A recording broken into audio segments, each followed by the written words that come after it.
Hey guys, Technomentary here today to do a quick tutorial on how to set up your iPhone XS. So this will be kind of booting it up and then going through the setup process to get to the home screen, and then we'll also kind of put the SIM card in to get service and data on our phone. So it's pretty straightforward. First thing you want to do with your iPhone XS is kind of hold down the power button, which is on the side of the phone.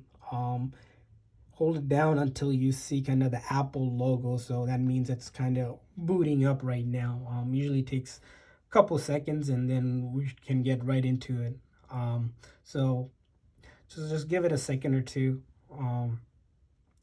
And then as you can see, it went right to the language. So you want to select your language, so English for us. Select your country or region, so United States for us. And then the next thing you want to select is set up manually. And then it'll kind of ask you to choose your Wi-Fi network or kind of connect it to kind of your Mac or PC to set it up if you didn't have a Wi-Fi. So we'll go ahead and select a network here and then put in the password for that network.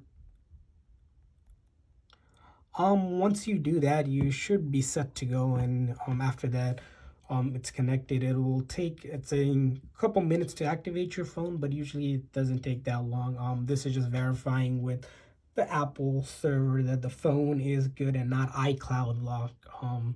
And then we can get right into setting it up.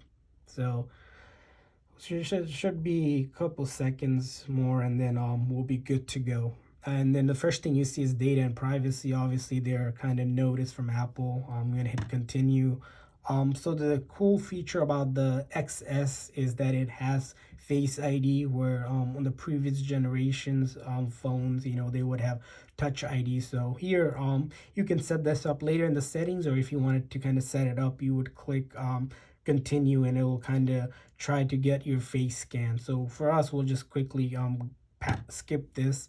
And then it'll ask you to kind of do a passcode for your phone. You could do the 6-digit one, or there's also a couple other options as alphanumerical code or a custom one or a 4-digit one, or you can simply not even have a passcode on it. For our purposes, we'll just go ahead and not even put a passcode, and you can just quickly go through it. So don't use a passcode.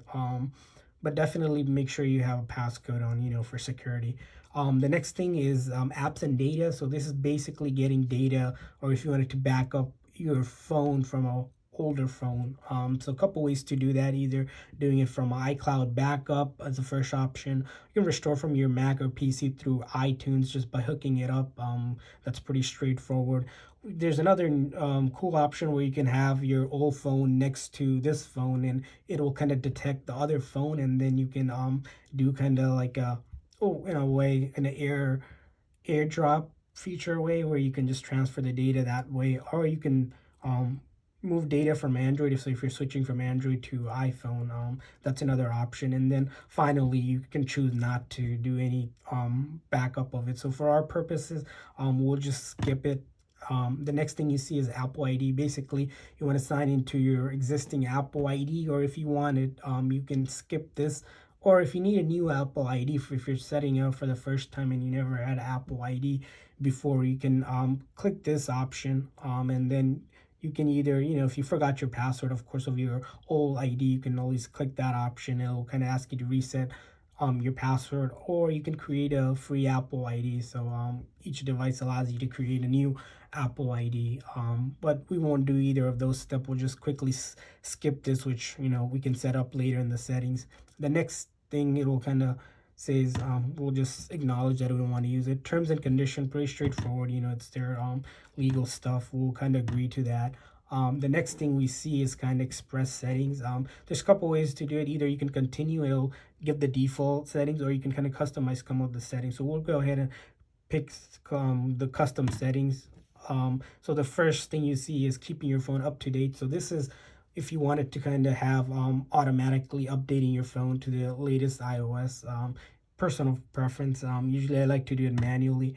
And then your iMessage and FaceTime. So basically, to use those services, you need to sign into your Apple account here. Same thing. We'll just skip this since we're just setting it up. Location services. For most application and maps and GPS service, you'll need this. So either you'll have to enable it, or if you choose to disable, you can always disable it. The next thing we see is Siri.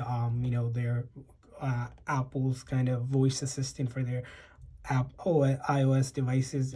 You can set it up later. If you choose to set it up now, it'll ask you kind of to say a couple of commands so that Siri kind of recognizes your voice. So whenever you say, "Hey Siri," it picks it up. But we can always set that up later, like with the other settings. So we'll hit set up later. Next thing we see is screen time, which is pretty straightforward as well. It kind of takes weekly report of how much time you're spending on the phones on between different applications, and how uh, much screen time you're getting, if you want to kind of take a look at that as well. The next thing you want to do is kind of click there. So I'm not doing that right now. Then is iPhone analytics, pretty straightforward.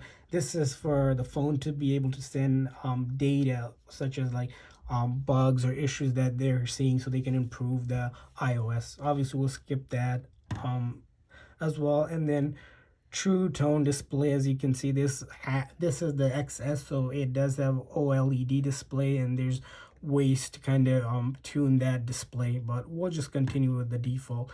Appearance, there's two different ways we can go about it. Either you can have the light version or the dark version. Personal preference, I usually just go with the light, which is the default. I'm gonna hit continue. And then the next thing is kind of teaching you for the XS, since it doesn't have a home button, the home button becomes this strip that you'll see at the bottom. So that's what it's telling you. Next thing kind of gives you a quick tutorial on how to switch app, where you just drag it up, and then you can switch between applications. Next thing is, so the control menu is now brought from the top, where in older phones you would have to pull it up from the tab. So that's what it's kind of telling us. And then after that, we are good to go. We should be right into the home screen. So all we have to do is kind of swipe up, and as you can see, we're right on to our home screen. So next thing you want to do is kind of if you wanted to get service on your phone, you would need to insert the SIM. That is pretty straightforward as well. On the side, you'll see there's a SIM tray. Take your SIM tray ejector, or even a paper clip or earring, so you can pop it in there, push firmly, it'll pop out nice and slowly.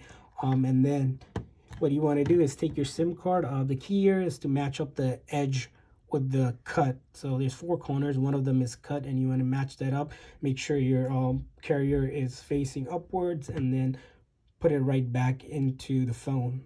The key here is to kind of line up this little circle that you use to pop in.